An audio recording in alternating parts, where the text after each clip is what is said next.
ஆச்சாரியருடைய விஷயத்தை பற்றி. இந்த சுவாமிக்கு, இந்த சுவாமி ராமானுஜருக்கு மடைப்பள்ளி கைங்கரியம், பெருமாளுக்கு ஆச்சாரியனுக்கு கைங்கரியம் பண்ணிட்டு இருந்தவர். ஒரு சமயத்தில் ராமானுஜருக்கு பிக்ஷை சாதிக்கும் போது விரோதிகள் யாரோ அவருக்கு ஒரு இந்த அமுதோடு சேர்ந்து ஒரு விஷத்தை சேர்த்து அவருக்கு பிக்ஷை கேட்கும்போது போட்டிருக்கோன்ட்டார். அப்போது அந்த அம்மா ரொம்ப ஆச்சாரியாளுக்கெல்லாம் அப்படி பண்ணக்கூடாது, ஆச்சாரியன் இடத்துல அது மாதிரி நினைக்கவே கூடாதுன்னு சொன்னால் அவளால் மீற முடியல. ஆனால் அவள் சூக்ஷ்ம ஆச்சாரம் தெரிஞ்சவள். அவர் உஞ்சவிருத்தி எடுத்துட்டு அப்படியே வாசலில் வந்துட்டே இருக்கத்தே இந்த பிக்ஷை சேர்க்கும்போது பிக்ஷை சேர்த்த உடனே சேர்த்துட்டு சேவிச்சுட்டு சேர்க்கணும். சேர்த்ததுக்கு அப்புறம் சேவிச்சா அது ஏதோ ஒரு சாப்பிட மாட்டாவா. அதனால் இப்போ இன்றைக்கும் நம்முடைய சம்பிரதாயத்தில், ஆண்டவன் சம்பிரதாயத்தையும் ஐசிக சம்பிரதாயத்தையும் பிக்ஷைக்கு ஏழியாச்சு அப்படின்னு விட்டான்னு அந்த கதவை சாத்திடுவா. யாரும் சேவிக்கிறதுக்கு அனுமதிக்க மாட்டா. சேவிச்சா நீங்கள் உபவாசம்தான் அவள். அதனால் இந்த மாமி அம்மங்கார் என்ன பண்ணா, அந்த பிக்ஷை சேர்த்துட்டு சேவிச்சுட்டு போயிட்டா அது ராமானுஜருக்கு இங்கிதமாக புரிஞ்சு கொடுத்து. ஏதோ சேவிச்சுட்டு போயிட்டா அப்படி ஏதோ இருக்குன்னு விசாரிச்ச பொழுது இந்த மாதிரி கேள்விப்பட்டார். ராமானுஜருக்கு ரொம்ப வருத்தமாக போயிடுத்து. நான் யாரிடத்துலையுமே எதுக்குமே ஆசைப்படலையே, நான் சர்வத்தையும் விட்டு தானே நான் இதில் வந்திருக்கேன். இதில் கூட இந்த சன்னியாசத்தில் கூட இதில் கூட விரோதிகள் இருக்காளா? நம்ம இடத்துல எதுக்கு விரோதி? சம்பிரதாயத்துக்கு தான் நான் பாடுபட்டு இருக்கேன் அப்படின்னு விட்டு அவரை மனசு வந்துண்டு உபவாசமாக இருந்துவிட்டார். ஆகாரம் எடுத்துக்கல. இந்த விஷயம் கேள்விப்பட்டதான திருக்கோஷ்டியூர் நம்பிகள் அங்கிருந்து பல்லக்கில் எழுந்தொழினார். இங்கிருந்து ராமானுஜருக்கு விஷயம் வந்தது. திருக்கோஷ்டியூர் நம்பிகள் எழுந்தொழு, அவர் தானே மந்திரோபதேசம் பண்ணது எம்பெருமானாருக்கு ராமானுஜருக்கு. ஆனால் ராமானுஜர் எழுந்தொழினார். ஆச்சரியமான வடதிரு காவேரி பொதி மணல், ஆச்சரியமான பங்குனி மாதம் சித்திர மாதம் சமயம், நல்ல வெயில் கொதிக்கிறது. அந்த சமயத்தில் சிஷ்ய சமிருத்தியோட ராமானுஜர் எழுந்தருள்றார். அங்கே பார்த்தா அவளுடைய சிஷ்ய சமிருத்தியோட திருக்கோட்டியூர் நம்பிகள் எழுந்தருள்றார். எழுந்தருளின உடனே அந்த ஆச்சாரியனை பார்த்தோன்னு சேவிக்கணும் இல்லையா? அதனால அந்த பிரணமே பூவி தண்டவத்து பிரணமே பூவின்னு நல்லா சாட்டாங்கமாக விழுந்து சேவிக்கிறார். சேவிச்சுட்டே இருக்கார். சேவிச்சுட்டே இருந்த உடனே இந்த பொதி மணல்ல காலே நிற்க முடியல. யாரும் பாதரட்சையும் போட்டுக்கல. ஆச்சாரியன் பின்னாடி போனதுனால பாதரட்சை யாரும் போட்டுக்கல. அதனால கொதிக்கிறது.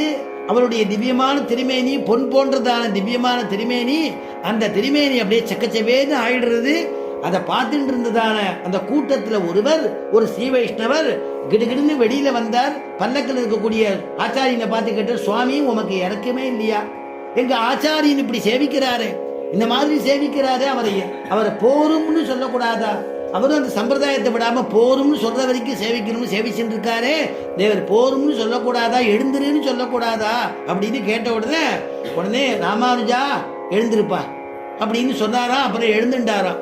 உடனே அந்த திருக்கோட்டியூர் நம்பிகள் சாதிச்சாரா, ஆச்சாரியனுக்கும் சிஷ்யனுக்கும் உள்ள சம்பந்தத்தை நான் பார்த்துட்டேன்ப்பா. அந்த சம்பந்தம் யாருக்கு இருக்குங்கிறத நான் தெரிஞ்சுக்கிறதுக்காக இந்த பரீட்சை பண்ணேன்னாராம்.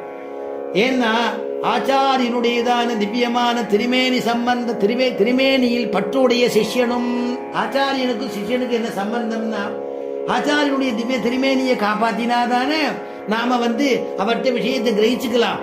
அதனால திவ்யமான திருமேனியில் பற்றுடையதான சிஷ்யனும். சரி, சிஷ்யனுக்கு என்ன பண்ணணும்? ஆச்சாரியனும் உபகாரம் பண்ணணும். சிஷ்யனுடைய ஹிருதயத்திலே பற்றுடையதான ஆச்சாரியனும், சிஷ்யனுடைய ஹிருதயம் நன்னா பண்படணும், பகவானை பத்தி நினைக்கணும், ஆச்சாரி நினைக்கணும்னு அதுல ஒரு ஊற்றம் கொடுக்கக்கூடிய ஆச்சாரியனா இருக்கணுமா. அதனால சிஷ்யனுடையதான சத்தாக்கணும். சத் சிஷ்யன்னு சொல்றோம் இல்லையா? அந்த சத்தாக்கக்கூடிய ஒரு பொறுப்பு ஆச்சாரியம் சேர்ந்தது, அந்த சம்பந்தம். அதனால இந்த எம்பெருமானாருடைய திவ்யமான திருமேனியில பற்றுடையது. இங்க இவ்வளவு ஸ்ரீ வைஷ்ணவர்கள் இருந்தாலும் அப்பா உனக்கு தான், நீ தான் பொறுக்க முடியாம வெளியில கேட்ட, நான் சந்தோஷிக்கிறேன். இவருக்கு நீரே இனிமே பிக்ஷை சாதிக்க வேண்டியது அந்த விஷயத்தை கேள்விப்பட்டு வந்தோம் அப்படின்னு சொன்ன உடனே அன்னிலேந்து ஆச்சாரியன் வார்த்தையை உல்லங்கனம் பண்ணாத இந்த சுவாமி கிடாம்பி ஆச்சான்கிறவர், பிரணதார்த்திகரங்கிறவர் கைங்கரியம் பண்ணிட்டு இருக்காராம், பிக்ஷை சாதிக்கிறாராம் ராமானுஜருக்கு. அதனால விசேஷித்து சாதிக்கிறதுனால மடப்பள்ளி ஆச்சான் அப்படிங்கிற ஒரு திருநாமமும் இவருக்கு உண்டு அப்படிங்கிறார். அதனால சம்பிரதாய பிரவச்சனம் அப்படிங்கிறது முக்கியமா இருக்கிறதுனால உதயநாச்சாரியன்லேருந்து இவருக்கு ஆச்சரியமா இந்த கிரந்தம், இவருக்கு ஒரு விருதை ஒன்று கொடுத்தாரா ராமானுஜர். ஏன்னா வேதாந்தோதயனஹா அப்படின்னு ஒரு விருதை கொடுத்தார். காரணம் என்னன்னா, இவர் சம்பிரதாய விஷயத்தை பிரவச்சனம் பண்ணிட்டே இருப்பாராம். அதனால இவருக்கு அந்த விருதை கொடுத்தார். அது மட்டும் இல்லாமல் கைங்கரியமும் மாதுகரம். இப்போ இன்னைக்கும் நம்முடைய ஆசிரமத்திலையும் சரி, ஸ்ரீமத் ஐசிங்கரோ பரகால மடத்துலையோ சாமானிய வாழை வந்து தளிகை பண்ணுறதுக்கு, ஆச்சாரியம் தளிகை பண்ணுறதுக்கெல்லாம் போட மாட்டா.